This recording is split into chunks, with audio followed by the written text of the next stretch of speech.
Salut à tous. Donc, dans la vidéo précédente, on a vu quel rôle que la religion catholique romaine et la religion chrétienne a joué dans l'esclavage tout au cours de l'histoire, depuis leur commencement. Et dans cette vidéo, on va voir quel rôle est-ce que l'islam a joué dans l'esclavage depuis son commencement. On va voir qu'est-ce que les textes religieux de l'islam disent sur l'esclavage et sur les esclaves qui ont été asservis et réduits à l'esclavage dans le monde musulman depuis le début de l'islam. Donc, d'abord, on va commencer par lire un verset biblique dans Galates, chapitre 3, au verset 27, il est dit car vous tous qui avez été baptisés en Christ, vous avez revêtu Christ. Il n'y a plus ni juif, ni grec, il n'y a plus ni esclave, ni libre, il n'y a plus ni mâle, ni femelle, car vous êtes tous un dans le Christ Jésus. Et si vous êtes de Christ, vous êtes donc la semence d'Abraham, et les héritiers seront la promesse. Donc, en Christ, il n'y a pas de hiérarchie, il n'y a pas de personne qui est au-dessus de l'autre, il n'y a pas de favoritisme entre nationalité et entre position et fonction, et de favoritisme. Dieu ne fait pas de favoritisme entre les deux sexes, mâle et femelle. Il enseigne qu'on est tous, en Jésus-Christ, on est tous de valeur égale. Maintenant, si on va dans Exode, on retourne dans Exode chapitre 21, le chapitre qu'on avait vu dans la vidéo précédente. Exode chapitre 21, verset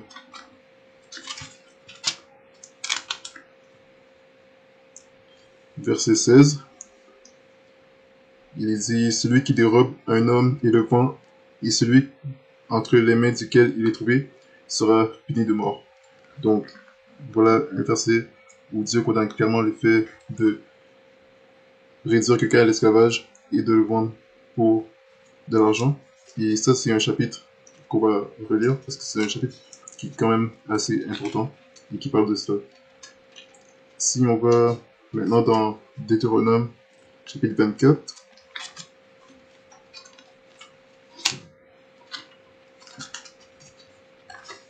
donc Deutéronome, chapitre 24, au verset 14, il est dit, tu ne feras point tort aux mercenaires, pauvres et indigents d'entre tes frères ou d'entre les étrangers qui demeurent dans ton pays, dans tes ports. Tu lui donneras son salaire le jour même avant que le soleil se couche, car il est pauvre et son âme s'y attend, de peur qu'il ne crie contre toi à l'Éternel et qu'il n'y ait du péché en toi. Donc, encore, voilà un verset où, quand ça parle du mercenaire, ça parle de la personne, du serviteur qui mérite son salaire, l'ouvrier qui mérite son salaire. Dieu a enseigné de ne pas faire de tort à les ouvriers, de leur donner leur salaire, de peur qu'ils crient à Dieu, de ne pas avoir, d'avoir été traités injustement. Et voilà, que Dieu leur fait justice en jugeant leur maître ou leur boss.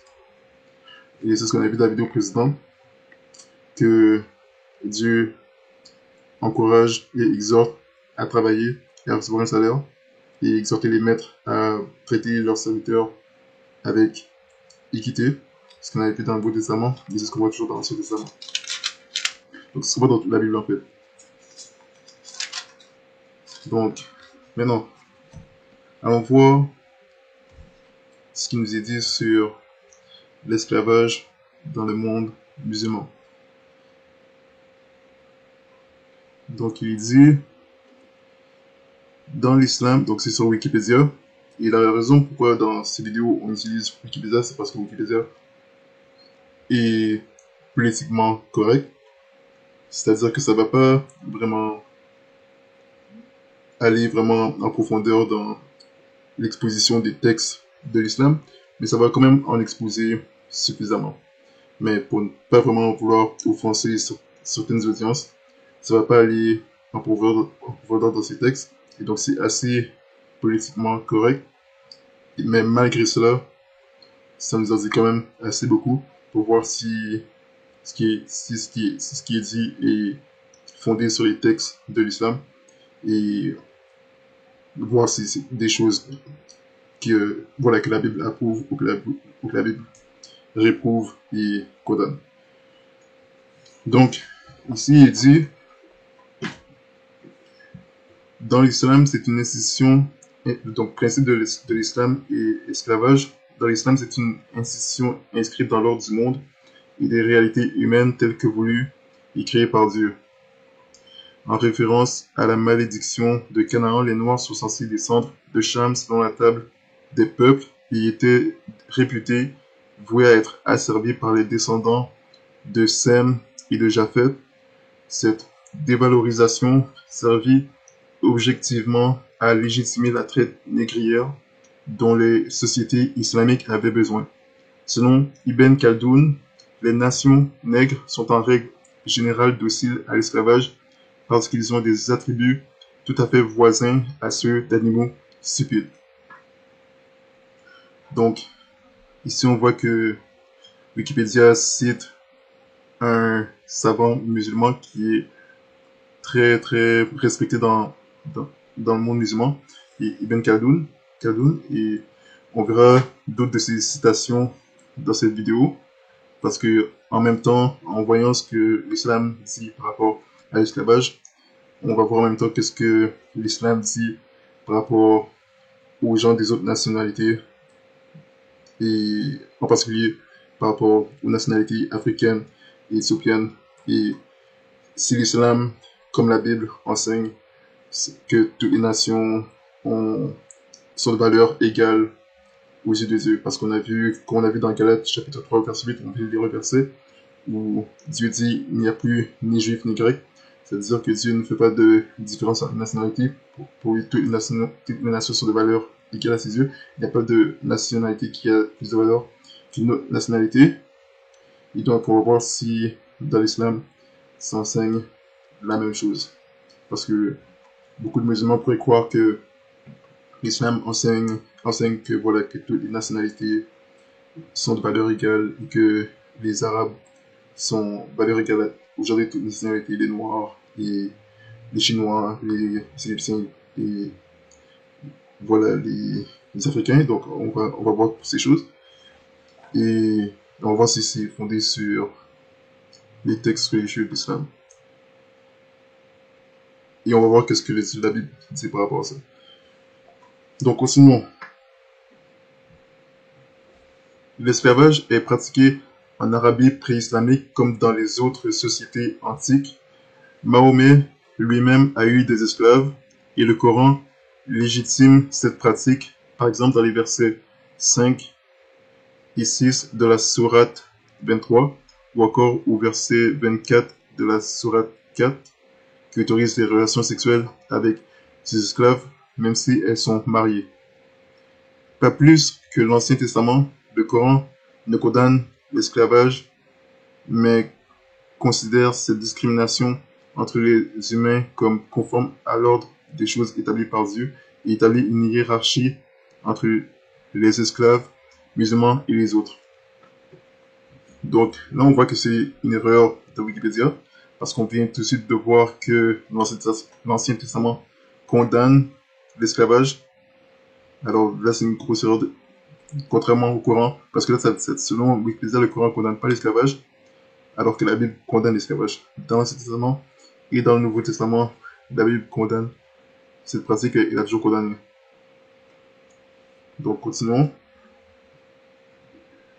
Il dit ensuite, selon l'encyclopédie de l'islam, c'est à l'époque du calife Omar ibn al-Khattab, de 580 à 644, qu'apparaissent les principes coraniques régissant l'esclavage, en particulier la distinction entre l'esclave musulman et le non-musulman, ainsi que l'interdiction d'asservir un musulman. Plusieurs versets entérinent l'infériorité de l'esclave par rapport à son maître, infériorité qui transparaît, entre autres, Dans l'application de la loi du talion, le prix du sang n'étant pas le même pour un homme libre musulman, valeur la plus forte, entre parenthèses, un homme libre non musulman, un esclave musulman, valeur équivalente, et un esclave non musulman, valeur la plus faible, entre parenthèses, de droit selon la loi islamique, un enfant né de parents musulmans est présumé libre, même si de fait ce principe n'a pas toujours été respecté.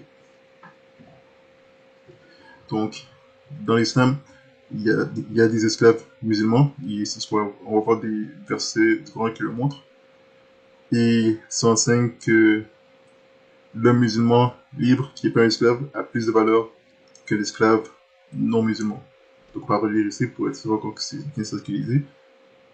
Et il dit, plusieurs versets entérinent l'infériorité de l'esclave par rapport à son maître. Infériorité qui transparaît entre autres dans l'application de la loi du talion, le prix du sang n'étant pas le même pour un homme libre musulman, valeur la plus forte, un homme libre non musulman, un esclave musulman, valeur équivalente, et un esclave non musulman, valeur la plus faible. Donc voilà, un esclave non musulman a une valeur plus faible qu'un esclave musulman et un homme libre musulman. Et donc, on va voir, on a déjà vu que, bibliquement, aux yeux de Dieu, la vie de ceux qui sont esclaves a la même valeur que ceux qui étaient libres. Et la vie des gens qui étaient serviteurs, qui n'étaient pas des esclaves, mais qui étaient des serviteurs, des gens salariés, a la même valeur que leur maître. Et on voit que dans l'islam, c'est pas la même chose. Ensuite, il dit, en se convertissant à l'islam, l'esclave augmentait ses chances d'affranchissement, car le Coran prescrit qu'un musulman soit esclave. Il cite en exemple le cas des premiers convertis à l'islam, comme Bilal qui furent affranchis. Ainsi, le texte coranique favorise la diminution du nombre des esclaves, car l'affranchissement d'esclaves musulmans constitue, pour leur maître, une bonne expiation de leurs péchés, au moyen de ce taxe charitable appelé zakat, qui constitue l'un des 5 piliers de la foi. La constante sortie de l'esclavage par les affranchissements nécessita un approvisionnement régulier en nouveaux esclaves. Chacun des grands pôles du monde musulman développe ses filières d'approvisionnement. L'existence d'esclaves musulmans, par exemple, parce qu'ils s'y sont convertis après leur capture, dans l'espoir d'être affranchis, et même l'asservissement de musulmans, par exemple pour dette, est néanmoins bien attesté, même si la charia interdisait premièrement l'esclavage par dette. Par ailleurs, la charia interdit premièrement à un non-musulman de posséder des esclaves musulmans. Donc, les musulmans avaient le droit de posséder des esclaves non-musulmans, mais les non-musulmans n'avaient pas le droit de posséder des esclaves musulmans. Par exemple, si on est par exemple en Espagne, durant le temps de l'Inquisition espagnole, comme on a vu ce que les inquisiteurs ont fait aux juifs, aux chrétiens et aux musulmans, et on sait déjà qu'ils étaient impliqués dans l'esclavage. Donc, s'il y avait des maîtres esclavagistes catholiques romains qui avaient des esclaves musulmans, eh bien, selon la charia, ce que ces gens font est condamnable. Or, selon la même charia, c'était approuvé et autorisé pour des musulmans d'avoir par exemple des esclaves chrétiens, juifs ou musulmans et ultimement des esclaves non musulmans de n'importe quelle croyance. Donc là, on voit encore l'hypocrisie. Et donc voilà, c'est quelque chose que la Bible condamne. La Bible condamne qu'un catholique romain ait un esclave musulman, tout comme la Bible condamne qu'un musulman ait un esclave catholique romain, ou un esclave païen, ou un esclave chrétien. Donc maintenant, parce que voilà, on a vu que dans la Bible, il dit que Dieu ne fait exception de personne, il ne fait pas de différence entre les gens. Mais bon, continuons. Il dit, dans le monde musulman, l'esclave reste un être vivant, marchandisable, mais à la différence des animaux, il est désormais reconnu comme un fils d'Adam, ayant perdu leur liberté, peu importait comment et pourquoi cela relevait de la volonté de Dieu. Les esclaves avaient un statut intermédiaire entre celui des animaux captifs et celui d'un homme libre. Ils n'étaient pas des citoyens et leur témoignage n'avait aucune valeur juridique, mais avaient les quelques droits que leur confère la charia, notamment ceux de se marier et de posséder des biens, si le maître a donné son accord. En cas de faute, tandis qu'une peine légale ne peut, pour un homme libre, être appliquée que par un représentant de l'autorité. Par exemple, un cadi, la punition de l'esclave est décidée par le maître, et puisque sa vie ne vaut que la moitié de celle d'un homme libre, les peines coraniques sont divisées par 2 pour un esclave par rapport à un homme libre. Selon la charia, un musulman ne peut être réduit en esclavage, mais un esclave peut devenir musulman et cela n'implique pas un affranchissement automatique. Musulman ou pas, quiconque est né esclave reste esclave tant qu'il n'a pas été affranchi par son maître. Du respect de l'interdiction d'asservir un musulman découle la nécessité de s'approvisionner en esclaves aux marges du monde musulman. Chacun des pôles, Bagdad, entre parenthèses Bagdad, Al-Andalus, Maghreb, Empire ottoman, sultan musulman de l'Inde et de l'archipel malaïs, met en place ces filières d'approvisionnement et de vente à des tiers. Donc on voit que jusqu'à là, on apprend que l'islam interdit et condamne le fait que des musulmans soient réduits à l'esclavage, mais approuve et autorise les musulmans de réduire d'autres peuples non musulmans à l'esclavage. Ensuite, si on lit ici, il dit au 8e siècle, l'Afrique était dominée par les Arabes berbères au nord et l'islam s'est déplacé vers le sud le long du Nil et le long des sentiers du désert. Une source importante d'esclaves était la dynastie salomonide d'Éthiopie qui exportait régulièrement des esclaves nilotiques de leurs provinces frontalières occidentales ou méridionales vers les provinces musulmanes nouvellement du nord et de l'est. Les sultanats éthiopiens musulmans autochtones exportaient également des esclaves comme le sultanat d'Adal. Le service militaire était également un rôle commun pour les esclaves, soit comme gouja, servant des combattants, soit comme soldats s'ils se convertissaient à l'islam, ils prêtaient serment d'allégeance, ce qui débouchait sur leur affranchissement à l'issue de leur service. Donc voilà, il dit ce qui débouchait sur leur affranchissement à l'issue de leur service. Bien que des esclaves aient été ouvriers agricoles dans l'économie agricole des plantations et des timars du monde musulman, à forte population paysanne, le besoin de main-d'œuvre agricole était loin d'être aussi grand qu'aux Amériques. De plus, le souvenir de la rébellion des Anges, donc des Noirs, dans les plantations du sud de l'Irak au IXe siècle et d'autres révoltes dans l'Ifriqiya du IXe siècle en Tunisie et dans le Bahreïn du XIe siècle, durant le gouvernement Kamassien, incita les maîtres du monde musulman à disperser leurs esclaves dans le secteur des services civils ou militaires. Si le Coran n'interdit pas l'esclavage sexuel, les femmes esclaves y sont d'abord d'une force de travail et non un objet de divertissement. Parmi les esclaves du monde musulman, il y avait environ 2 femmes pour un homme. La plupart de ces femmes effectuaient des services domestiques. Pour certaines, cela incluait des relations sexuelles avec leur maître. C'était un motif légal de leur achat. Donc on parle de relations sexuelles hors mariage. Donc ils ne sont pas été mariés. On a déjà fait une vidéo sur l'esclavage sexuel dans l'islam. Mais voilà, on a vu que l'islam autorise l'esclavage sexuel et Mohamed autorisait ses compagnons à avoir des rapports sexuels avec des femmes captives qu'ils ont réduit à l'esclavage. Mohamed lui-même a fait des rapports sexuels avec une esclave sexuelle qui lui a été offerte par le gouverneur d'Égypte qui s'appelait Maria Lacob. Donc l'islam autorise la fornication et cela implique aussi le viol. Puisque voilà, ils ont pas le consentement de ces femmes captives qu'ils ont réduit à l'esclavage. Parce que voilà, ils ont été prises captives après avoir assisté au massacre de leur peuple ou encore de leur famille et de leur mari et de leurs parents. Ensuite, il dit les aspects sexuels de l'esclavage ont généré d'abondants commentaires où les récits fantasmiques et les exagérations le disputent aux études historiques.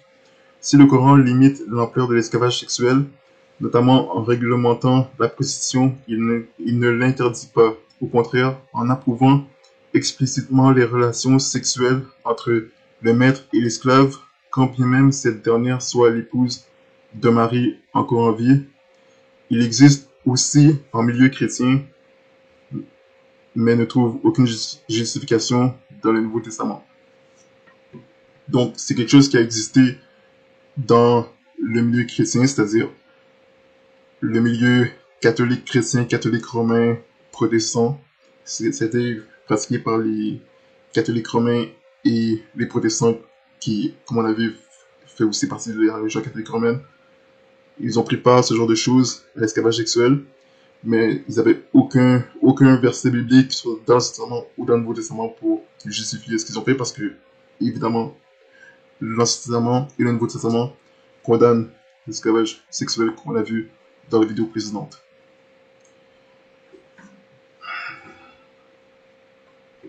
Donc ensuite, il dit Ibn Habib al-Baghdadi décrit la vente d'esclaves à la foire de Douma al-Jandal avant l'islam. Quant à la tribu de Kalb, elle y apportait beaucoup d'esclaves femmes présentées sous des tentes de laine. La tribu les contraignait à la prostitution. Pour sa part, Al-Tabari explique que la prostitution des femmes esclaves par leur maître a été interdite par le Coran, et ça c'est faux, mais que les maîtres peuvent entretenir une relation sexuelle avec celles-ci si elles ne sont pas mariées à un autre, ce qui est contredit par le Coran. Et c'est aussi contredit par le Coran le fait que la prostitution a été interdite par leur maître. Ensuite, il dit, néanmoins, le prophète de l'islam a eu des relations sexuelles avec Safiya, une juive de Khaybar et esclave comme prise de guerre. Mahomet l'a pris comme épouse après avoir fait torturer et tuer son mari, Kinana, et consomma le mariage sans avoir la patience d'attendre d'être revenu à Médine. Et ça, on a vu ça dans une vidéo qu'on avait fait sur Safiya et Aïcha. C'est une vidéo très importante qui montrait les crimes et les atrocités que Mohamed a commis envers le peuple juif et la tribu juive de Banu Qurayza. Donc, on voit que Wikipédia rapporte aussi cet événement. Et donc ensuite, il dit, selon Ronald Segal, le ratio homme-femme était de 2 pour 1 dans la traite occidentale transatlantique et de 1 pour 2 dans le monde musulman. Une autre différence entre les deux était selon lui que l'esclavage en Occident avait une composante raciste liée à la malédiction de Canaan, alors que l'islam n'a aucune connotation raciale. Les discriminations y sont purement religieuses. Selon Segal, cela facilita l'assimilation des esclaves affranchis dans la société musulmane. Donc ça, c'est quelque chose qu'on va vérifier si l'esclavage qui a été pratiqué dans l'islam depuis le début de l'islam a seulement une connotation religieuse et non aussi une connotation raciale. C'est ce qu'on va vérifier si c'est quelque chose qui est fondé sur les textes religieux de l'islam. Dans la terminologie arabe classique, les esclaves étaient généralement appelés jariya. Les esclaves féminines pouvaient être spécifiquement appelées ima. Certaines femmes esclaves formées comme courtisanes étaient généralement appelées kiyan. Ces kiyan comprenaient des artistes, musiciennes, danseuses, décoratrices, couturières qui jouissaient de privilèges et de statuts spéciaux. Ensuite, il dit, les fameux harems ont stimulé les imaginations des commentateurs, des peintres et des poètes, mais ces femmes asservies dans un but érotique étaient en fait moins maltraitées que celles vouées aux travaux domestiques ou agricoles. Ces jariyas, c'est traduction entre parenthèses concubines, des harems ont en pratique, donc ces jariyas, ces concubines des harems ont en pratique un statut comparable à des épouses libres. Celles des harems impériaux deviennent même très influentes sur le pouvoir ottoman. Lorsqu'une jariya mettait au monde le fils d'un maître musulman, elle était émancipée en tant que mère d'un enfant né musulman, ce qui la rendait honorable. En effet, la loi coranique limite aux non-musulmans la notion de bâtardise en reconnaissant comme musulmans libres les enfants de maîtres musulmans, même si l'autre parent est esclave et ou non-musulman. Pour cette raison, le prix d'une esclave féminine destinée à devenir concubine était bien plus élevé que celui d'un homme ou d'une femme destinée aux travaux. Un autre aspect qui a suscité beaucoup de commentaires, souvent polémiques, est la castration des hommes pour en faire des eunuques, grec, eunuchos, bons gardiens, entre parenthèses, gynécées, mais qui occupaient aussi des fonctions politiques ou religieuses servant d'assistant au rituel ou de chambellan. Le Coran interdit la castration d'un musulman, mais pas la conversion d'un eunuque à l'islam. Selon une partie de l'historiographie occidentale, les jeunes castrats auraient été très prisés des orientaux en général et des musulmans en particulier, et l'émasculation systématique de garçons massivement enlevés pour être vendus comme eunuques aurait été massivement pratiquée du 7e siècle au 10e siècle.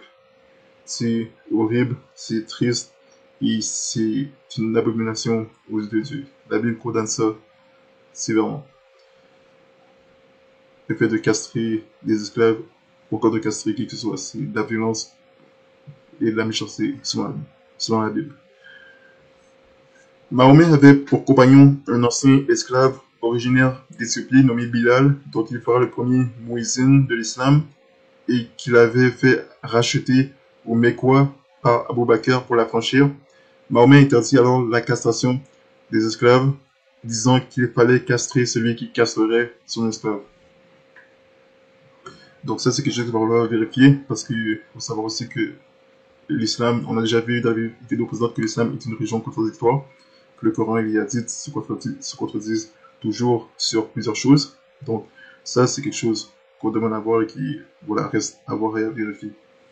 La castration a pourtant bien existé, parce que on voit que même si ça dit que Mahomet interdit cela, ça a quand même été pratiqué tout au long de l'histoire de l'islam, tout au long de l'histoire de l'esclavage qu'il y a eu dans l'islam, en particulier du 7e siècle jusqu'au 10e siècle.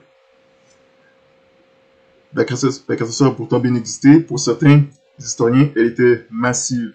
Un eunuque étant vendu beaucoup plus cher qu'un homme non castré, et elle explique le faible nombre de descendants d'esclaves dans les pays arabes à l'époque contemporaine. Pour d'autres, au contraire, elle était limitée et concernait surtout les esclaves chargés de garder les harems ou destinés au rôle marginal de mignons. Un esclave était un produit coûteux, or le taux de mortalité de ces ablations était élevé. Al-Tabari rapporte qu'au temps de Mahomet, Muqawqis aurait envoyé au prophète 2 femmes esclaves et un eunuque nommé Mabour. Zaïd ibn Haritha, qui devint plus tard le fils adoptif de Mahomet, avait lui aussi été esclave. Divers textes traitant des travaux des mines attestent de l'usage de la violence par les intendants. Les esclaves pouvaient y être maintenus par des chaînes en fer. Selon l'historien Al-Tabari, un esclave peut être reconnu à sa nudité. Ces esclaves sont à peine vêtus et portent des lambeaux d'étoffe qui leur couvrent juste le bas-ventre. Un texte d'Al-Maliki raconte l'histoire d'un esclave pauvre mort dans la solitude auquel un saint homme offrit la dignité d'une sépulture. Ce récit évoque l'abandon des esclaves âgés par leur maître et leur solitude consécutive. Néanmoins, Al-Tabari et Al-Masudi ne comprennent pas que les esclaves se rebellent contre l'ordre établi et décrivent la révolte des anges comme l'un des soulèvements les plus vicieux et brutaux parmi les nombreux troubles qui frappèrent le gouvernement abbasside. Ensuite, il dit, l'anthropologue, économiste et essayiste Tidiane Ndiaye soutient que dans le monde musulman, la castration généralisée des esclaves mâles avait pour principal but de les empêcher de faire souche. Selon ce chercheur franco-sénégalais, cette absence de descendants d'esclaves participerait à l'occultation du débat et à la persistance de l'esclavage dans ces sociétés. Comparé à la traite des Noirs organisée par les Européens, le trafic d'esclaves du monde musulman a démarré plus tôt, a duré plus longtemps et, ce qui est plus important, a touché un plus grand nombre d'esclaves. Écrit à ce sujet, l'économiste Paul Bayroche, Tidiane Ndiaye soutient qu'il ne reste plus guerre de trace des esclaves noirs en terre d'islam en raison de la généralisation de la castration, des mauvais traitements et d'une très forte mortalité, alors que leurs descendants sont au nombre d'environ 70 millions sur le continent américain. Faute de statistiques précises et complètes, il est difficile de trancher ce débat sur un sujet parfois plus fantasmé qu'étudié. Et il faut savoir que dans les vidéos qu'on avait fait sur le djihad, on avait vu que voilà, ça avait fait des millions de victimes, et parmi les victimes que le djihad avait fait durant les invasions musulmanes en Afrique, il y a eu environ 117 millions de victimes africains qui ont été victimes du djihad et de l'esclavage de l'islam. Donc, c'est quelque chose qu'on avait vu et il va falloir encore rappeler ces choses et revoir ces choses parce que c'est important d'exposer, c'est juste de mettre ça en lumière pour qu'on réalise tout ça à quel point c'était horrible, tout autant horrible que l'esclavage qu'il y a eu dans le monde européen et en Amérique. Ensuite, il dit, l'anthropologue Malek Shebel cite les 25 versets coraniques qui évoquent l'esclavage sans le condamner, mais en définissant des règles. À titre d'exemple, Tafsir Tabari évoque le verset La Lumière, sourate 33, qui interdit la prostitution des épouses et concubines par leurs maîtres, qui ne doivent les utiliser que pour eux-mêmes ou pour leurs fils, règle figurant aussi dans l'Ancien Testament. En outre, les commentateurs coraniques ont vu dans la sourate 59 une évocation du massacre de la tribu de Kainuka et de l'asservissement des femmes et des enfants de cette tribu. Et ça, c'est quelque chose qu'on avait vu dans les vidéos précédentes. Ce que Mohamed avait fait aux tribus juives qu'il a attaquées. Pour Malek Shebel, le Coran n'étant pas contraignant, l'abolition relève de la seule initiative personnelle du maître. Cette ambiguïté est constitutive de l'approche coranique, encourager ceux qui font le bien, mais ne pas alourdir la peine de ceux qui ne font rien. Selon la charia, en dehors du mariage, les seules relations sexuelles permises doivent être entre le maître et son esclave, femme ou jeune fille pubère. Les esclaves sexuels vendus dans l'Empire ottoman appartenaient principalement à trois groupes ethniques circassiennes, syriennes et nubiennes. Les circassiennes ont été décrites par le journaliste américain comme blondes et à la peau claire, et elles étaient fréquemment envoyées par des chefs circassiens comme cadeaux aux Ottomans.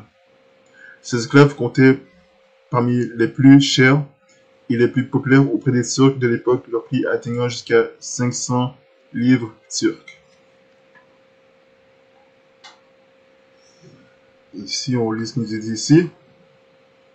Selon le théologien musulman Mohamed Tahar bin Ashur, le souci de la loi de considérer l'intérêt public et commun et de préserver l'ordre social ont empêché d'abolir l'esclavage de manière générale, bien qu'il s'agisse de l'un de ses buts, et ce parce que l'institution de l'esclavage constitue un élément significatif des sociétés humaines à l'avènement de l'islam. Si l'islam avait tenté de transformer radicalement cet ordre, cela aurait certainement conduit à l'effondrement de la civilisation humaine et il aurait été difficile de la réorganiser. Voilà pourquoi la loi islamique s'est abstenue de supprimer de manière radicale le système d'esclavage existant. Sa réflexion présente des points communs avec celle réaliste de Jérémy Bentham sur le même sujet.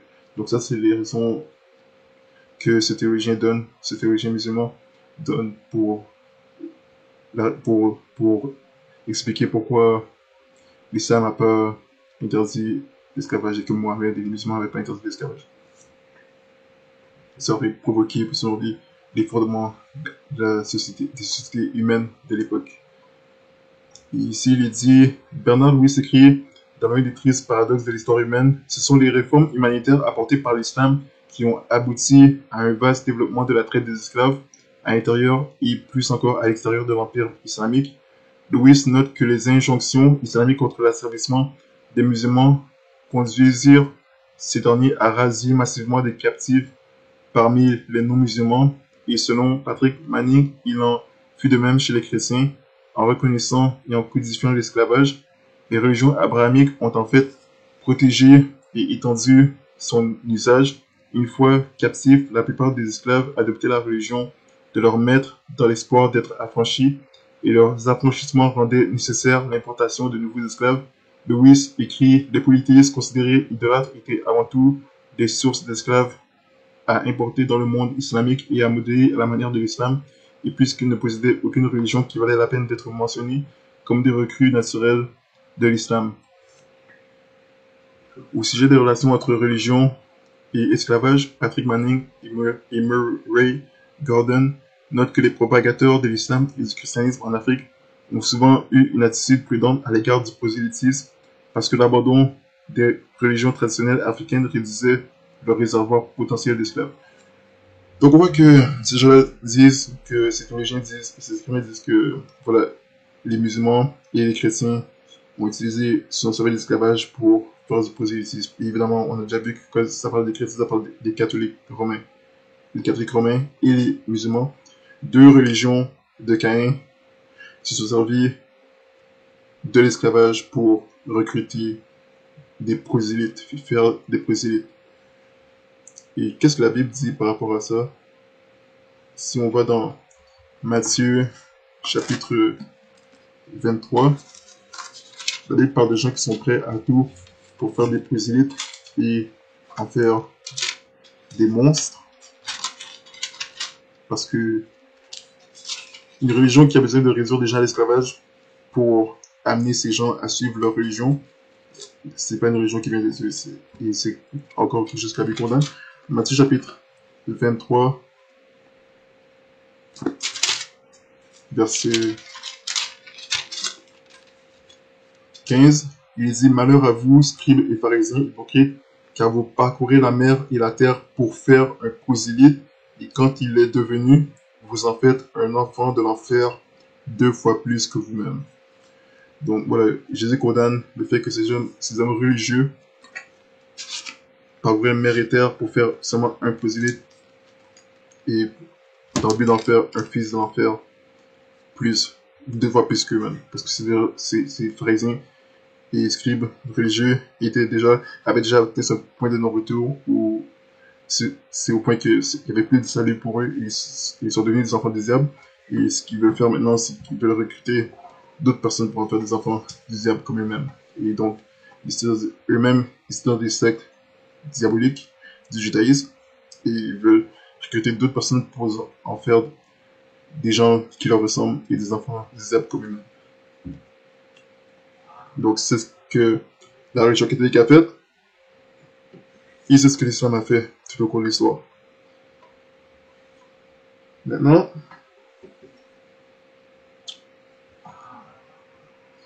si on regarde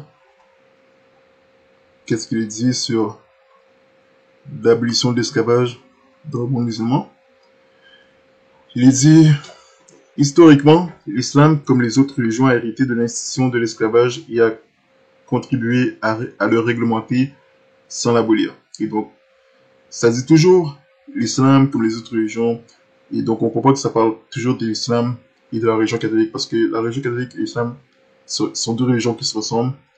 Ils ont beaucoup de doctrines similaires, comme le purgatoire, le djihad, ou encore... Quelle autre doctrine qu'ils ont en commun? T'as le purgatoire, t'as le djihad, il y a encore une autre doctrine en commun, comme la prédestination, des faits d'enseigner que Dieu a prédestiné les gens pour l'enfer et les gens pour le paradis. Et plein d'autres doctrines encore qu'ils ont en commun. Donc c'est vraiment deux religions de Caïn qui se ressemblent et qui a distance sur elles. Donc, il est dit, l'abolitionnisme, même s'il peut se référer à des principes religieux et à des versets précis, ne procède pas d'une démarche religieuse qui place les divinités au centre de l'univers, les considère comme préexistants à tout et fait des hommes les créatures du monde divin qui décident de leur destinée mais leur permet de reconnaître Dieu, mais une démarche humaniste qui inscrit l'homme au centre de ses préoccupations, lui confère des droits naturels comme la liberté et l'égalité, vise à en faire le principal artisan de sa destinée et le considère comme une espèce capable de s'écrier dans le champ culturel des unités et des religions sans que celles-ci préexistent. C'est pour cette raison que le monde musulman n'a pas connu de mouvement abolitionniste et que l'abolition y a été la conséquence des pressions diplomatiques ou des protectorats occidentaux. Par exemple, au Maroc, encouragée par les Anglais, elle fut freinée par le pouvoir français en place qui, jugeant l'esclavage conforme à la charia, ne souhaitait pas bouleverser autoritairement la société indigène. En Arabie Saoudite, l'abolition est avant tout une conséquence des évolutions économiques. L'abolition de l'esclavage a souvent procédé par étapes, notamment dans l'Empire ottoman, où les marchés aux esclaves sont fermés en 1847. Le commerce d'esclaves autres que les Noirs et les Singhen est interdit en 1854, puis celui des Noirs en 1857 pour parvenir à une abolition totale de l'esclavage en 1876. Les principales dates d'abolition sont 1846 en Tunisie, 1848 en Algérie française, 1876 dans l'Empire ottoman, 1890 en Afrique du Nord française, 1897 à Zanzibar, 1922 au Maroc, 1923 en Afghanistan, 1924 en Irak, 1929 en Transjordanie, 1929 en Iran, 1937 à Bahreïn, 1949 au Koweït, 1952 au Qatar, 1968 en Arabie Saoudite, 1970 à Oman et 1980 en Mauritanie. Donc on voit que l'abolition de l'esclavage dans le monde musulman était très tardive comparée aux autres mouvements abolitionnistes de toutes les autres croyances, des peuples de toutes autres croyances, que ce soit dans le monde chrétien ou encore dans le monde catholique romain. En fait, dans le monde non musulman, en général, dans le monde occidental. La Mauritanie est le dernier pays musulman à abolir l'esclavage, mais pas le dernier du monde, car l'État américain du Mississippi ne l'a officiellement aboli que le 7 février 2013. En Mauritanie, il restait peut-être 10 000 esclaves en 2002. En raison des conservatismes sociaux, l'esclavage a perduré de facto dans certains de ces pays sous des formes nouvelles après son abolition de jure. De plus, certains courants de l'islam, comme le salafisme ou le wahhabisme, affirment que l'abolition de l'esclavage est une innovation contraire aux lois islamiques et aux textes coraniques. Selon Malek Shebel dans son livre L'esclavage en terre d'islam, il existait de facto en 2017 encore 3 millions d'esclaves dans le monde musulman. Encore de nos jours, en Arabie Saoudite, notamment, le traitement des domestiques pouvant provenir du Kenya ou de Mauritanie, avec confiscation de passeports et interdiction de déplacement, peut être considéré comme de l'esclavage moderne. L'esclavage au Soudan a perduré dans les années 1980 à 2010, dans le contexte des premières et deuxièmes guerres civiles qui voient Khartoum affronter les rébellions chrétiennes et animistes du Soudan du Sud. Depuis au moins les années 1860, l'image devint une arme puissante dans l'arsenal abolitionniste. À Constantinople, la vente de femmes noires et circassiennes était menée ouvertement jusqu'à la Constitution de 1908. Par le traité de Jeddah 1927, conclu entre le gouvernement britannique et Ibn Saoud, roi du Nejd et du Hijaz, il fut convenu de supprimer la traite des esclaves en Arabie Saoudite. Puis par un décret publié en 1936, l'importation d'esclaves en Arabie Saoudite était interdite, à moins qu'il ne puisse être prouvé qu'ils étaient esclaves à cette date. En 1953, la délégation qatari assistant au couronnement de la reine Elisabeth II du Royaume-Uni inclut des esclaves. Ceci se produit lors d'une visite 5 ans plus tard. En 1962, toutes les pratiques d'esclavage ou de trafic en Arabie Saoudite furent interdites.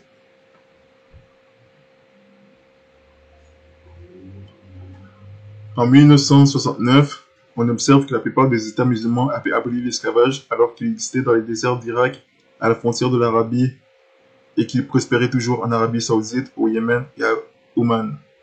L'esclavage ne fut officiellement aboli au Yémen et à Oman que l'année suivante.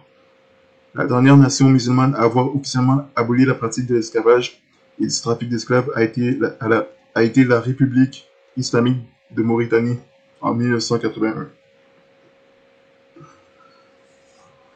Pendant la deuxième guerre civile soudanaise de 1983 à 2005, des gens furent pris en esclavage. Les estimations vont de 14 000 à 200 000 personnes. L'esclavage en Mauritanie fut également aboli par des lois adoptées en 1905, 1961 et 1981.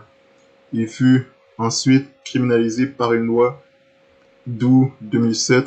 On estime que jusqu'à 600 000 Mauritaniens, soit 20% de la population mauritanienne, se trouvant dans des conditions proches de l'esclavage, à savoir utilisés pour des travaux forcés en raison de leur seule pauvreté économique. En 1990, la Déclaration du Caire sur les droits de l'homme en islam déclara que nul n'a le droit d'asservir un autre être humain. De nombreux esclaves furent importés de l'extérieur du monde musulman. L'historien britannique Bernard Lewis soutient que si les esclaves souffrent souvent en chemin avant d'arriver à destination, ils reçoivent un bon traitement et un certain degré d'acceptation en tant que membres de la famille de leur propriétaire. Bien qu'interdit en plusieurs étapes, l'esclavage dans l'Empire ottoman ne disparaît complètement qu'en 1924, lorsque la nouvelle constitution turque, sous l'impulsion de M.K. Atatürk, dissout le harem impérial et rendit les dernières concubines citoyennes libres de la République nouvellement proclamée. En Iran, l'esclavage fut aboli en 1929. La Mauritanie est devenue le dernier État à abolir l'esclavage en 1905, 1981 et à nouveau en août 2007. Oman abolit l'esclavage en 1970 et l'Arabie Saoudite, le Yémen ont aboli l'esclavage en 1962 sous la pression de la Grande-Bretagne.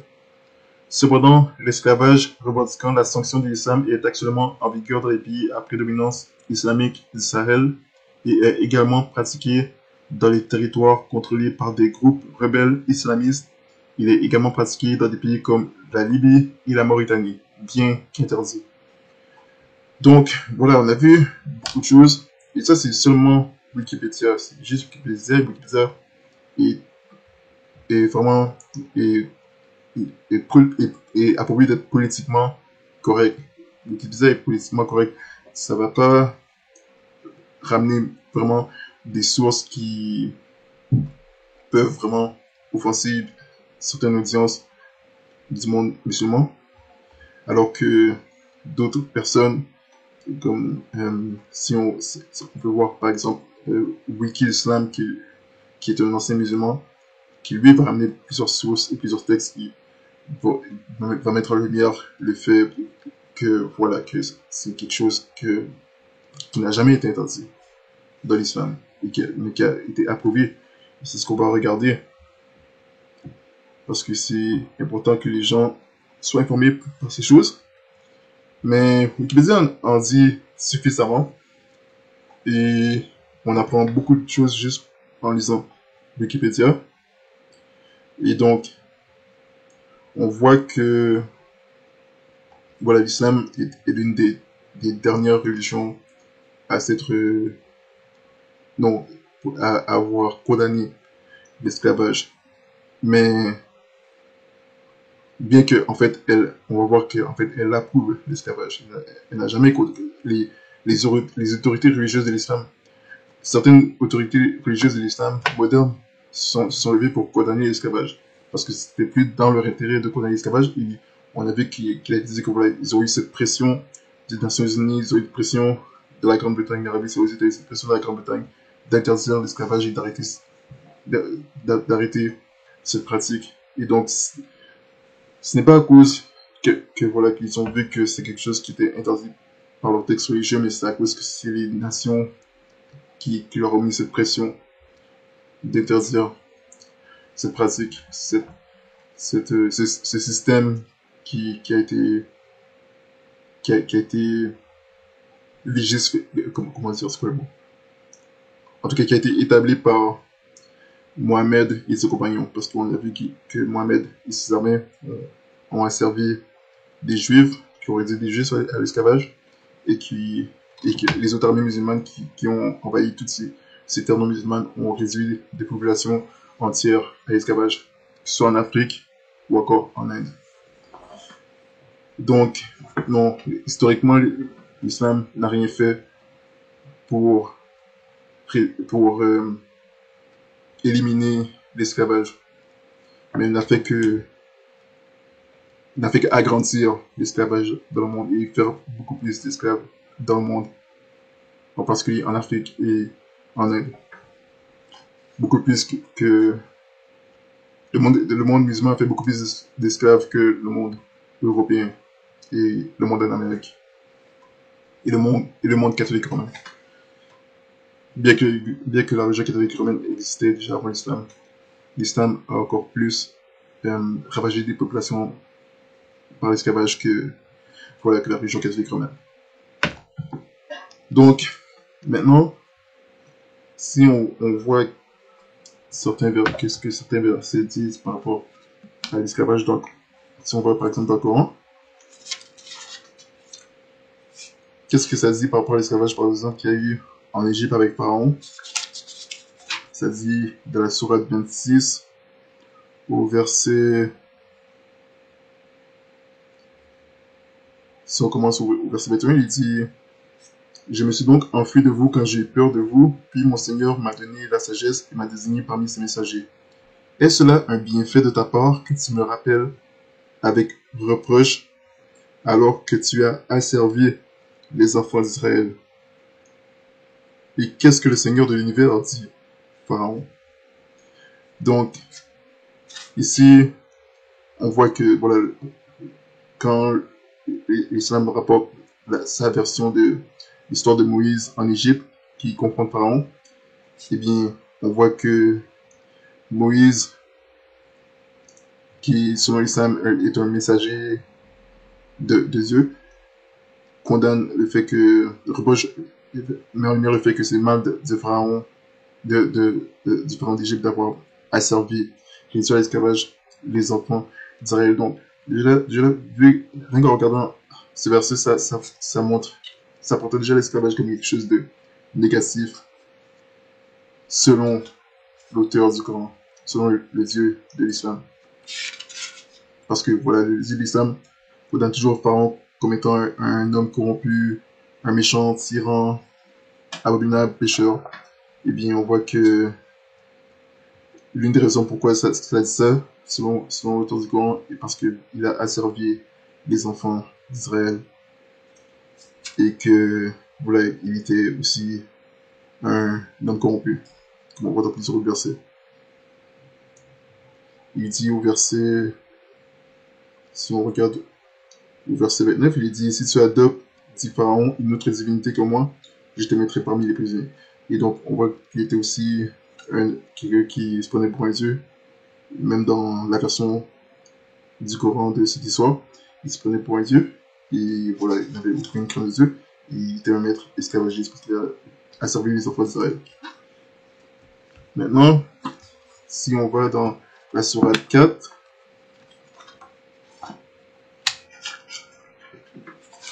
d'abord sourate 4, verset 92, il dit, il n'appartient pas à un croyant de tuer un autre croyant, si ce n'est par erreur. Donc, un musulman ne doit pas tuer un autre musulman. Il n'a pas le droit de faire ça, selon le Coran, selon l'islam, selon le Torah du Coran. Sauf si c'est par erreur. Donc, si c'est par erreur, ok, t'es good. Mais si y a, parce que voilà, ça dit que si ça dit au verset 93, quiconque tue intentionnellement un croyant sa rétribution, alors sera l'enfer pour y demeurer éternellement. Allah l'a frappé de sa colère, l'a maudit et lui a préparé un énorme châtiment. Donc, Allah, l'auteur du Coran, le Dieu de l'islam, condamne sévèrement le fait qu'un musulman tue un autre musulman, un autre croyant. On voit qu'il punit ça sévèrement, il condamne ça sévèrement. Mais on voit que si ce musulman, ce croyant tue un non-croyant, alors là, pas de rétribution, pas de châtiment, rien. Et s'il tue par erreur, qu'est-ce qu'il dit? S'il tue par erreur, il dit quiconque tue par erreur un croyant, qu'il affranchisse alors un esclave croyant, donc un esclave musulman. Il remet à sa famille le prix du sang, à moins que celle-ci n'y renonce par charité. Mais si le tué appartenait à un peuple ennemi à vous et qu'il soit croyant, qu'il soit musulman, qu'on affranchisse alors un esclave croyant. S'il appartenait à un peuple auquel vous êtes lié par un pacte, qu'on verse alors à sa famille le prix du sang et qu'on affranchisse un esclave croyant, celui qui n'en trouve pas les moyens, qui jeûne 2 mois d'affilée pour être pardonné par Allah est omission et sage. Donc voilà, si un musulman tue un musulman par erreur, alors ce musulman doit libérer un esclave musulman qu'il a. Mais de là, on comprend que s'il y a un esclave musulman, lui, non, il reste un esclave, mais s'il y a un esclave musulman, ok, vu que j'ai tué un musulman par erreur, je dois t'affranchir. C'est sa punition, en fait. Donc, voilà ce que ça dit par rapport à ça. Et où est-ce qu'on voit quelque chose comme ça dans la Bible? Nulle part. Nulle part dans la Bible, on voit ce genre de choses. Donc, la Bible, ça dit si quelqu'un, on a vu que ça dit que si quelqu'un commet un meurtre, il est puni de mort, qui que ce soit. Donc, on retourne dans la Bible maintenant. On va comparer ça avec ce que la Bible dit. On va lire le même chapitre qu'on a lu tantôt. Qui dit que si quelqu'un a un esclave, s'il est trouvé entre ses mains, il est puni de mort. On va lire l'Exode chapitre 21. Parce que certains, je crois que certains sur Internet et dans les réseaux se sont appuyés sur ce chapitre pour dire que la Bible autorise l'esclavage. Ce qui est faux. On a déjà vu ça dans la vidéo précédente. Et on va continuer de voir ça encore dans cette vidéo. On a vu qu'il ne s'agit pas de l'esclavage, qu'il s'agissait du marché du travail. Et que toute la Bible, de l'Ancien jusqu'à le Nouveau Testament, jamais on n'a rien trouvé qui est faux. L'esclavage. Donc on va lire le chapitre 21 maintenant. Il dit ici, ce sont ici les lois que tu leur présenteras. Si tu achètes un esclave hébreu, il servira 6 années, mais la 7e, il sortira libre sans les billets. Donc, quand on lit dans la King James, je rappelle que quand on lit dans la King James, quand ça dit, quand la Bible ça dit esclave, ça veut dire serviteur. Et ça ne parle pas du style esclave, du style esclave en Égypte ou esclave qui a eu en Amérique. Il s'agit d'un serviteur qui est salarié, qui travaille pour un salaire. L'autre verset qu'on avait vu tantôt, ça appelle cela un mercenaire aussi. Quelqu'un qui travaille pour avoir un salaire. Donc il dit, il servira 6 années, mais la 6e, il sortira sans rien payer. S'il est venu seul, il sortira seul. S'il avait une femme, sa femme sortira avec lui. Si son maître lui donne une femme et qu'elle lui enfante des fils ou des filles, la femme et ses enfants seront au maître et il sortira seul. Que si l'esclave dit « J'aime mon maître, ma femme et mes enfants, je ne veux pas sortir pour être libre », alors son maître l'amènera devant les juges, il l'amènera aussi à la porte ou au poteau de la porte, et son maître percera son oreille avec un poinçon, et son maître percera son oreille avec un poinçon, et il le servira pour toujours. Donc si le serviteur veut rester au service de son maître, alors voilà la procédure. Si après 6 années qu'il a travaillé pour lui, il voulait quand même rester à son service, alors voilà comment il devait procéder. Voilà c'est quoi la procédure, il devait aller voir les juges et faire percer son oreille. Et voilà, après ça il pouvait servir son maître pour toujours. Donc ça c'est celui de, voilà, c'est si le serviteur veut rester avec son maître. Donc alors là il pouvait rester avec son maître pour toujours. Ensuite il dit, verset 7, si quelqu'un vend sa fille pour être esclave, elle ne sortira point comme sortent les esclaves. Si elle déplaît à son maître, qui se l'était destiné, il la fera racheter, il n'aura point le pouvoir de la vendre à un peuple étranger après l'avoir trompée. Ça, c'est la même chose qu'on avait vu dans un autre verset, que ça parle des filles captives, ou si quelqu'un voit une belle femme parmi les captifs à qui il voulait se marier, et qu'après avoir épousé, il a trouvé quelque chose en elle qui l'a déplu. c'est-à-dire qu'il a trouvé qu'il n'était pas vierge. Parce que c'est la seule cause de divorce dans la Bible, c'est la femme qui a trouvé vierge. Alors là, il avait le droit de la répudier ou la divorcer. C'est le seul cas qui avait le droit de divorce. Et parce que voilà, il croyait que cette personne était vierge et il découvre en fait qu'elle n'est pas vierge. Et donc, parce que voilà, on verra ça encore dans une autre vidéo, mais voilà, l'enseignement que nous disons, mais particulièrement presque que voilà, l'enfant d'Israël doit marier avec une fille vierge d'entre son peuple. Donc, voilà pourquoi il avait le droit c'était autorisé, voilà, de la divorcer. Ensuite, il dit au verset 9, mais s'il la destine à son fils, il fera pour elle, selon le droit des filles. S'il en prend une autre, il ne retranchera rien pour la première à la nourriture, aux vêtements, ni à la cohabitation. Et s'il ne lui fait pas ces trois choses, elle sortira gratuitement sans argent. Donc c'est encore la même chose qu'on avait vu dans le verset qui parle de la femme captive qui a été mariée, puis qui a été divorcée, elle peut repartir libre. Et il ne doit pas la vendre ni en faire une marchandise, mais parce que sinon il aura humilié. Donc ça c'est la même chose ici aussi. Et voilà, ici il dit au verset 12, celui qui frappe un homme à mort sera puni de mort. Donc encore, que ce soit si c'est un maître qui frappe son serviteur à mort, ce maître est puni à mort. Ou encore si ce soit quelqu'un voilà, qui n'est pas un serviteur, quelqu'un qui n'est pas un maître, qui frappe qui que ce soit, cette personne sera punie à mort. Bon, c'est quelque chose qu'on a vu dans le vidéo précédente, mais voilà, comme celui qui tue qui que ce soit, cette personne est punie à mort, peu importe qui c'est. Cette personne peut être un roi, c'est comme un meurtre, il peut être puni à mort. Donc, voilà pour ça. Maintenant, si on regarde d'autres versets, par exemple, si on va dans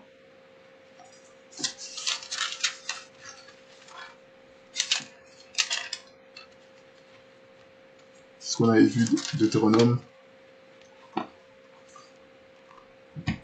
on va retourner dans Deutéronome.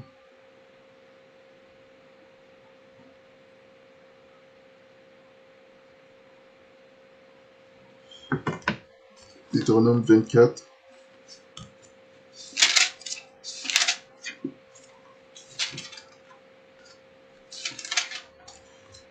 Deutéronome 24, c'est quelque chose que ça faisait la même chose qu'on avait vu dans Exode. Il dit au verset 7, quand on trouvera un homme qui aura dérobé quelqu'un de ses frères, des enfants d'Israël, il l'aura fait esclave ou vendu, ce larron mourra. Il s'y ôtera le méchant du milieu de toi. Voilà. La Bible enseigne que les maîtres esclavagistes sont des gens méchants et la punition pour ce genre-là était tellement sévère que Dieu dit de juger ces gens en les punissant de mort. Le châtiment pour ces gens, c'est la peine de mort. Donc voilà ce que Dieu ressent. C'est pour rappeler ce que Dieu ressent par rapport à l'esclavage. Voilà ce que Dieu ressent par rapport à l'esclavage. Il dit que les maîtres esclavagistes, ces gens-là, mettaient la mort pour ôter le méchant du milieu de vous, ce qu'il enseignait aux enfants d'Israël.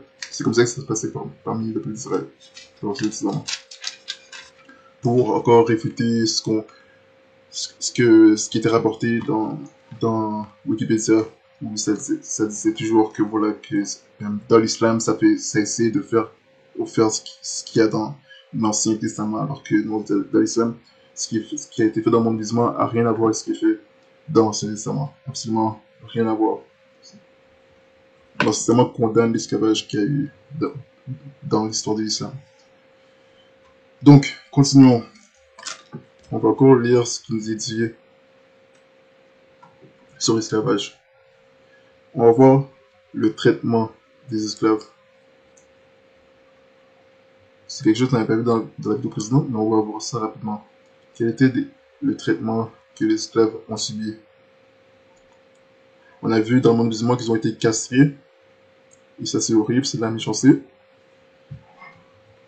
Et on va voir ce ce qu'ils ont été dit sur eux dans le monde musulman, comment les maîtres esclavagistes voyaient leurs esclaves.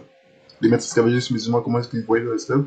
On voit ça aussi parmi l'esclavage, parmi les esclaves qu'ils étaient dans le monde occident et dans le monde catholique romain. Donc sur Wikipédia, il est dit: depuis l'Antiquité, l'esclave est en grande majorité traité de façon inhumaine parce qu'il n'est pas du tout à fait considéré comme un être humain, mais se situe juste à la lisière entre l'animal et l'humain. L'esclave et le cheval ont pour point commun un âge idéal auquel il faut les acheter. C'est dit par Xénophon.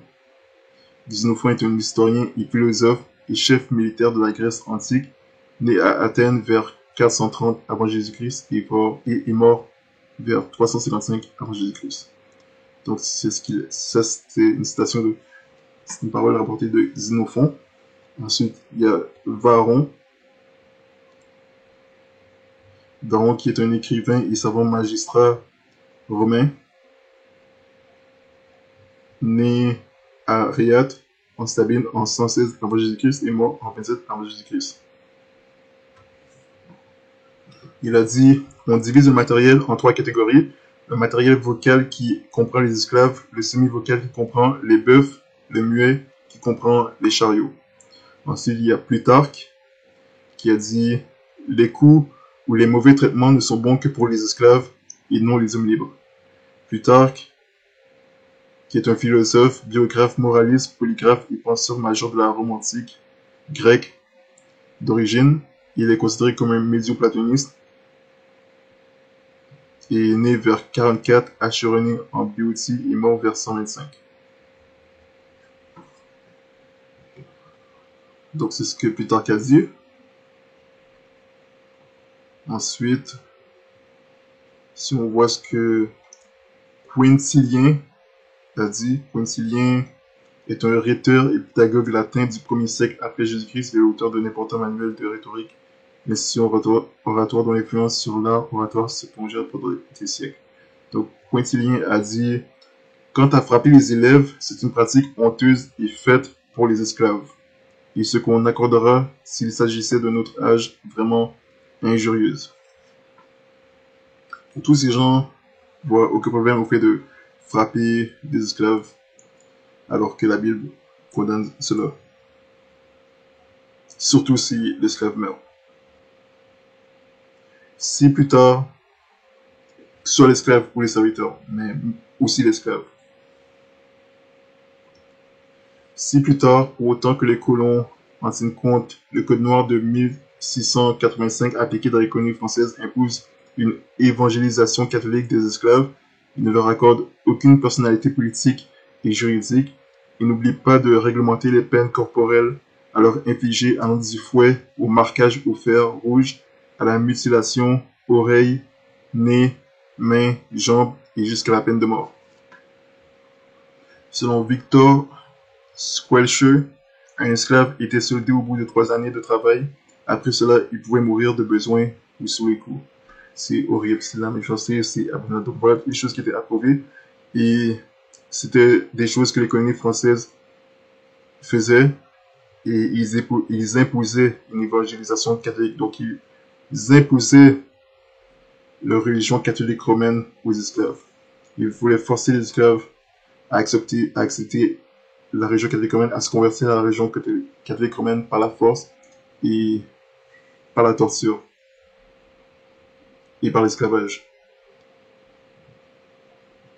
Donc on avait parlé fouet, marquage au fer, mutilation, oreille, donc la torture et jusqu'à la peine de mort s'ils refusaient de se convertir.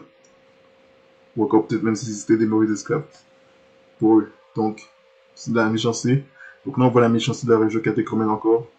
Et maintenant on va voir la méchanceté de l'islam. Donc on a vu même la méchanceté de certains auteurs même qui datent même d'avant Jésus-Christ. On voit même la méchanceté qu'il y a eu envers les esclaves dans le monde romain, dans l'Empire romain. Donc cet esprit d'esclavagiste a toujours été présent, c'est vraiment un esprit diabolique, c'est de la méchanceté. Et donc il a été présent dans la région catholique romaine, dans le monde romain, dans l'Empire romain, et il a été très présent dans le monde musulman et dans l'islam. Et c'est ce qu'on va continuer à voir. Maintenant, on va aller voir ce qui nous est dit. On va continuer de voir ce qui nous est dit sur l'esclavage dans les textes musulmans.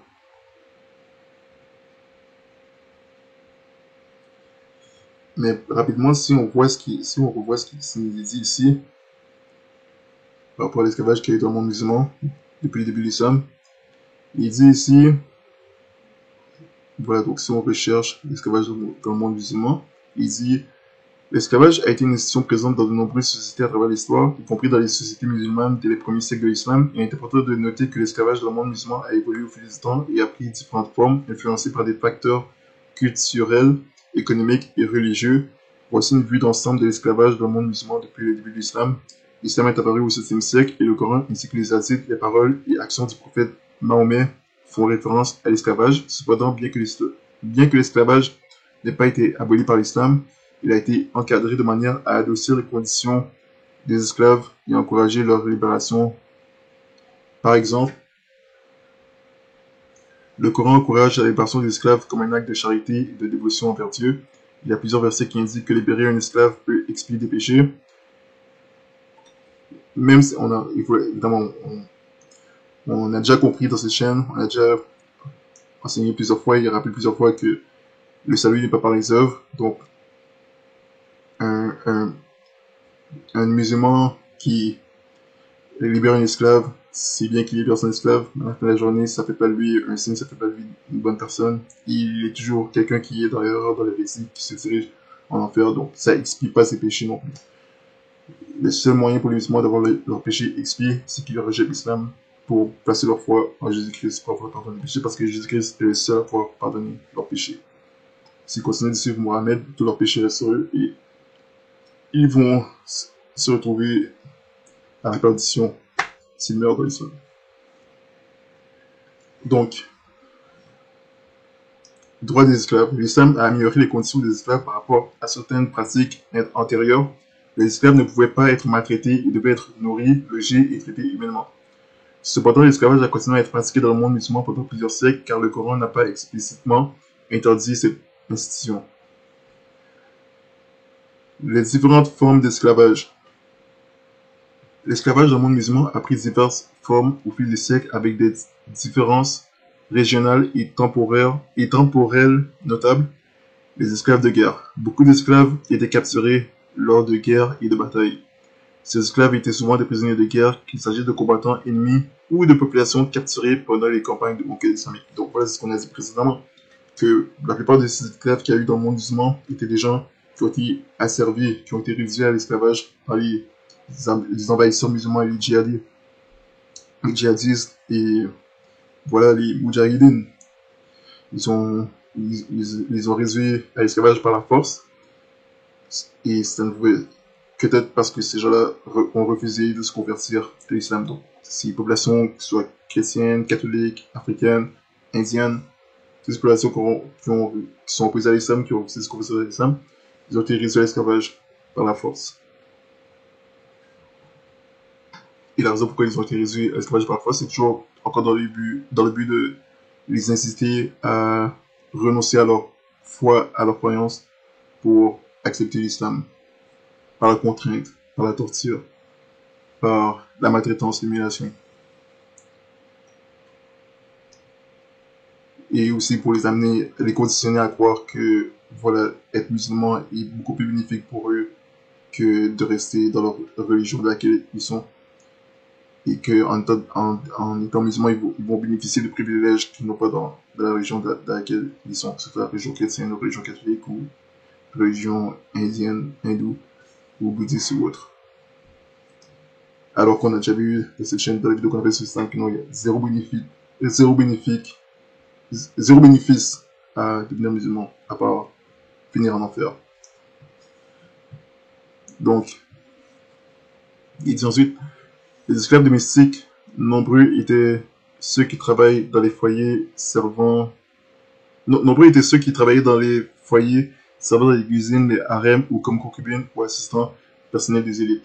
Une chose, c'est que je rappelais qu'on doit rappeler aussi, c'est que, évidemment, on a dit que voilà, que être musulman, la seule chose que ça apporte d'être musulman, c'est que voilà, ça mène les gens à se retrouver en enfer. Mais évidemment, on rappelle que, voilà, que toutes les religions de Caïn, toutes les religions en dehors du christianisme sont des religions de Caïn qui amènent à la perdition. Donc, que ce soit l'islam, le catholicisme, l'hindouisme, le bouddhisme, ça va tous à la même destination qui est l'enfer.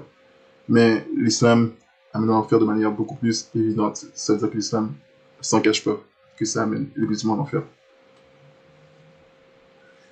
Donc les esclaves militaires. Dans certains empires musulmans, comme le califat abbasside ou les sultans mamelouks, des esclaves étaient formés pour devenir des soldats d'élite. Les mamelouks, par exemple, étaient des esclaves d'origine turque ou circassienne qui sont devenus une force militaire puissante et ont même pris le pouvoir en Égypte. Les esclaves agricoles et industriels. Dans les territoires ruraux, les esclaves étaient parfois utilisés dans les champs ou pour le travail dans les mines et autres industries. La traite des esclaves. Les marchands musulmans ont été impliqués dans des réseaux de traite d'esclaves à travers l'Afrique, l'Asie et l'Europe. L'esclavage musulman a engendré une vaste circulation d'esclaves, principalement à travers la traite transsaharienne. Les esclaves étaient capturés en Afrique subsaharienne et transportés vers le monde arabe, en particulier dans des régions comme l'Afrique du Nord, le Moyen-Orient et l'Asie centrale. Les esclaves étaient également capturés dans des régions d'Asie du Sud et de l'Est, telles que l'Inde, la Perse et l'Asie centrale, et transportés vers le monde musulman. Le commerce des esclaves par les Ottomans, l'Empire ottoman a joué un rôle majeur dans le commerce des esclaves, avec des milliers de jeunes esclaves capturés en Europe et transportés dans l'Empire ottoman, où ils étaient utilisés dans les harems ou comme soldats. L'abrogation de l'esclavage dans le monde musulman. L'abolition de l'esclavage a été un processus long et varié dans le monde musulman. Plusieurs facteurs ont contribué à sa disparition. Pression européenne et internationale, donc encore, on rappelle que voilà, c'est dû à la pression des nations européennes et internationales et des nations de l'Occident. Au XIXe siècle, l'abolition de l'esclavage en Europe et la pression croissante des puissances coloniales ont poussé de nombreux pays musulmans à interdire l'esclavage. Et donc, on voit que, on a vu que voilà, que l'esclavage, ça a été une institution qui a été imposée et instaurée par l'auteur du Coran, les l'islam, par la doctrine du djihad. Parce qu'on a vu que ces envahisseurs musulmans djihadistes ont été aussi des maîtres esclavagistes qui ont réduit des populations à l'esclavage et ont imposé leur système d'esclavage. Et leur esclavage, si voilà, si les Européens et voilà les puissances coloniales européennes, comme ça dit, les puissances coloniales européennes qui ont mis fin à leur système d'esclavagisme. Voilà, c'est-à-dire la pression croissante des puissances coloniales ont poussé de nombreux pays musulmans à interdire l'esclavage, c'est-à-dire à abolir leur système d'esclavage. Et donc, ça montre encore que l'islam n'est pas du tout une religion divine, ça ne vient pas de Dieu, ni même du diable. C'est de nature diabolique, mais ça ne vient pas du diable en personne, littéralement du diable. Parce que si ça serait le cas, ça serait vraiment une religion dont le diable et l'antichrist seraient derrière, et que ça serait le diable et l'antichrist qui en serait l'auteur, eh bien, ça aurait réduit le monde entier à l'esclavage. Et Dieu aurait permis que cela arrive. Si ça aurait été quelque chose qui aurait dû arriver, Dieu aurait permis que cela arrive. Mais c'était pas quelque chose qui était supposé arriver. C'est quelque chose que Dieu a condamné. Et ça montre encore que c'était vraiment quelque chose qui était fait par des êtres humains, des gens méchants, des gens horribles et abominables, qui ont tout simplement été opportunistes. Parce qu'on a vu dans les vidéos qu'on a fait sur le djihad, que la raison pourquoi si les envahisseurs musulmans ont réussi à conquérir toutes ces terres et envahir toutes ces terres, c'est qu'ils ont profité du fait que les empires qui étaient en guerre à l'époque, l'empire byzantin et l'empire sassanide, ont été affaiblis par plusieurs siècles de guerre. Et donc, ils ont profité de cette situation pour envahir les terres qui étaient occupées par ces empires et pour leur imposer l'islam par la force et la violence. Voilà pourquoi toutes ces choses sont arrivées. Rien à voir avec le fait que c'est une religion qui vient de Dieu, parce que ce n'est pas une religion qui vient de Dieu. Puisqu'on a vu que voilà, que le Dieu de la Bible, le Dieu d'Abraham, Isaac et Jacob, a condamné et condamnera toujours l'esclavage. Et voilà, on va continuer de voir que, voilà, contrairement aux prophètes de la Bible, Mohamed et ses compagnons étaient des maîtres esclavagistes et ses disciples et les gens qui l'ont suivi, beaucoup parmi eux étaient des maîtres esclavagistes. On va continuer à voir cela. Et qu'est-ce qu'il nous est dit d'autre? Eh bien, ici, il nous est dit, voilà, il est dit, dans certains pays musulmans, comme l'Empire ottoman et l'Empire perse, des réformes ont été entreprises au XIXe siècle pour mettre fin à l'esclavage, même si ces réformes ont été lentes et souvent contradictoires. C'est-à-dire contradictoires aux textes religieux de l'islam, au Coran, au hadith, à la Sira et aux commentaires des savants. L'impact des mouvements réformistes. Des figures musulmanes réformistes et des mouvements sociaux ont commencé à mettre en avant l'idée de l'égalité et de la liberté de tous les êtres humains, renforçant les appels à l'abolition de l'esclavage. Donc, la raison encore pourquoi ça dit que c'est contradictoire, voilà, quand ça dit contradictoire à leur texte religieux, à leur religion, c'est parce que nulle part dans le Coran, nulle part dans l'islam, ça parle de liberté. C'est la Bible, le concept de liberté est un concept biblique, comme on avait dans la vidéo précédente. Jésus a dit, dans la Bible, ça dit, là où il y a l'esprit de Christ, il y a la liberté. Jésus a dit, vous connaîtrez la vérité vous rendra libre. Il dit, demeurez ferme dans la liberté à laquelle vous avez été appelés. Dans Galate. Et donc, c'est quelque chose qu'il y avait souvent dans le Nouveau Testament, et s'en parle aussi un peu dans l'Ancien Testament. C'est que voilà, que la volonté de Dieu, c'est que l'être humain soit libre et que, voilà, que l'être humain puisse jouir de la liberté qu'il y a en Christ, en particulier en Christ. Parce que en Christ, c'est pas seulement appelé à une liberté, voilà, de vie, de pouvoir faire ses propres choix, mais aussi d'être libre du péché, de la liberté que c'est d'être libre du péché et de la condamnation du péché. Donc, aussi, ce qu'il faut savoir, c'est que dans l'islam, il y avait quelqu'un qui est mort à cause d'un esclave, c'est Omar. Si on regarde rapidement,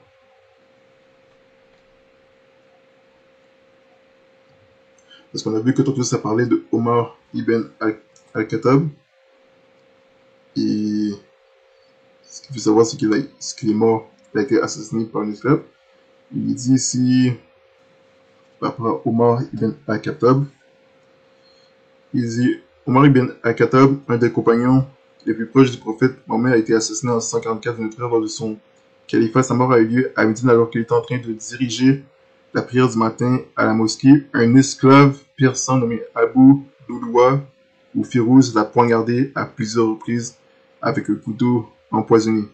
Abu Louloua était un artisan persan qui était mécontent de la façon dont il avait été traité. Selon les récits historiques, il avait des griefs à la fois personnels et politiques et il cherchait à se manger du calife. Il a donc commis cet acte tragique entraînant la mort d'Omar après plusieurs jours de souffrance.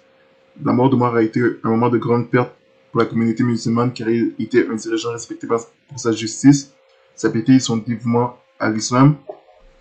Après sa mort, son fils Abdullah ibn Omar ainsi que d'autres compagnons du prophète ont pris des mesures pour maintenir la stabilité et la direction de la communauté musulmane. Cet événement a également marqué un tournant dans l'histoire de l'islam car après la mort d'Omar, le califat est passé à Othman ibn Affan, le troisième calife. Donc, cet esclave l'a tué à cause de la manière dont il a été traité. Et on a vu précédemment que ça disait que, voilà, que l'islam enseignait de bien traiter les esclaves, mais on voit que c'est contredit par cette histoire où cet esclave est allé jusqu'à tuer le calife de l'islam, qui est censé être quelqu'un d'être très respecté pour sa justice et sa piété et tout cela. Il n'a pas hésité à tuer brutalement à cause qu'il a été maltraité en tant qu'esclave. Donc, ça en dit beaucoup sur le traitement que les esclaves avaient dans le monde musulman, au point que un calife de l'islam, un grand calife hautement respecté dans le monde musulman, a été tué par un esclave à cause justement qu'il se plaignait d'avoir été maltraité en tant qu'esclave. C'est ce qu'il est dit ici. Mécontent de la façon dont il avait été traité. Donc, ça reflète ce qu'on a vu tout précédemment. Ça contredit ce qu'on a vu précédemment quand il dit que, voilà, dans l'islam, ça enseigne de bien traiter les esclaves. Mais voilà ce qu'on apprend ici. Que l'un des califes bien guidés de l'islam, Omar ibn al-Khattab, a été tué par un esclave à cause qu'il se plaignait d'avoir été maltraité. Donc c'est pas très crédible, c'est l'histoire comme quoi que les esclaves étaient bien traités. Surtout après ce qu'on a vu avec l'affaire d'avoir castré des milliers d'esclaves. C'est horrible. Donc maintenant, il est dit ici, aujourd'hui, bien que l'esclavage soit officiellement aboli dans tous les pays musulmans, des formes modernes d'esclavage telles que le travail forcé, la traite des êtres humains et l'exploitation sexuelle existent encore dans certaines régions du monde, y compris dans certains pays à majorité musulmane. Des efforts sont en cours dans de nombreux pays pour lutter contre ces formes modernes d'exploitation. L'esclavage dans le monde musulman a été une institution complexe et multiforme qui a évolué au fil du temps, bien que l'islam ait introduit des réformes pour améliorer les conditions des esclaves et encourager leur libération. L'esclavage a persisté pendant de nombreux siècles. Ce n'est qu'au cours des derniers siècles que des réformes internes et des pressions externes ont conduit à son abolition. Cependant, la lutte contre les formes modernes d'esclavage reste un défi dans certaines régions. Donc voilà, ce n'est qu'au cours des derniers siècles que des réformes internes et des pressions externes ont conduit à son abolition. En gros, c'est à cause des pressions externes qu'il y a eu l'abolition de l'esclavage dans le monde musulman, et non pas à cause de réformes internes. C'est-à-dire que les musulmans réformateurs ou modérés n'ont pas une grande contribution à réformer leur religion ou encore à abolir l'esclavage au cours des 14 siècles de l'islam, depuis le début de l'islam jusqu'à aujourd'hui. C'est vraiment les pressions externes, les nations européennes qui, à cause de leur pression, que le monde musulman a aboli l'esclavage dans beaucoup de régions, en particulier en Arabie Saoudite et de pays musulmans. Et donc voilà, ça montre encore que que cette religion n'est pas divine. Des êtres humains, si cette religion serait d'origine divine, les êtres humains n'auraient pas ce pouvoir de pouvoir abolir quelque chose qui a été divinement instauré et établi et prescrit. Voilà, donc voilà pour ça. Maintenant, on va voir qu'est-ce qu'il dit par rapport au traitement des esclaves noirs qu'il y a eu dans le monde musulman. Qu'est-ce que les textes religieux de l'islam enseignent par rapport aux noirs qui étaient esclaves des musulmans? Mais voilà, on va regarder ici. C'est quelque chose qu'on verra dans une prochaine vidéo parce que voilà, c'est important de voir ces choses. On va voir si l'islam enseigne vraiment l'égalité de valeur entre les gens de couleur et les gens des autres nationalités. C'est important de voir ça. Mais c'était vraiment pour encore mettre en lumière le fait que voilà, la Bible n'a rien à voir avec l'islam, et la Bible a joué, le christianisme a joué un grand rôle dans le fait de combattre l'esclavage et de condamner l'esclavage et de mettre en lumière le fait que c'est mal, contrairement à l'islam. Dans l'esclavage et les guerres et toutes ces choses vont toujours exister, comme on a déjà dit. C'est des choses qui vont toujours exister parce que ça veut dire que c'est des choses qui se passent toujours dans le monde musulman. Et ça va toujours se passer aussi dans d'autres pays non musulmans. Ça va toujours exister. C'est le monde dans lequel on vit. Ça existe depuis le début de l'humanité. Comme on a vu dans la Bible, il y a eu l'esclavage en Égypte. Et voilà, il y aura d'autres esclavages qui vont exister encore dans le futur. Ça va toujours arriver. Il y aura toujours ceux qui vont se lever pour le condamner. Et il y aura toujours ceux qui vont les justifier, quelle que soit leur croyance. Dans toutes les croyances, dans toute religion, il y aura des gens qui vont condamner cette pratique. Et dans toute religion, dans toute croyance, il y aura des gens qui vont justifier cela. Mais c'est vraiment dans le christianisme biblique par les baptistes qu'on verra beaucoup moins de gens, qu'on verra qu'il y a moins de gens qui justifient cela parce qu'il n'y a aucun texte qui justifie cela, aucun texte biblique sur lequel on peut s'appuyer pour justifier cela. Tous les textes par rapport à ça condamnent l'esclavage. Donc, voilà pour ça. Est-ce qu'on a tout vu? Donc, on a vu tout ce qu'on devait voir par rapport à cette vidéo. Le fait que, voilà, on devait rappeler encore que, voilà, que la Bible condamne l'esclavage. Et donc, dans la prochaine vidéo, on va regarder encore, on va se pencher encore plus sur ce que Dieu pense des nations. Est-ce que la Bible enseigne que toutes les nations sont de valeur égale? Et on va voir qu'est-ce que ça dit dans les textes religieux de l'islam par rapport à ça. Parce que voilà, on va voir si l'esclavage était aussi lié à une haine envers les Noirs de la part des Arabes et aussi des Européens. Donc, voilà pour cette vidéo. Moi, je vous dis, soyez bénis, abonnez-vous et à bientôt.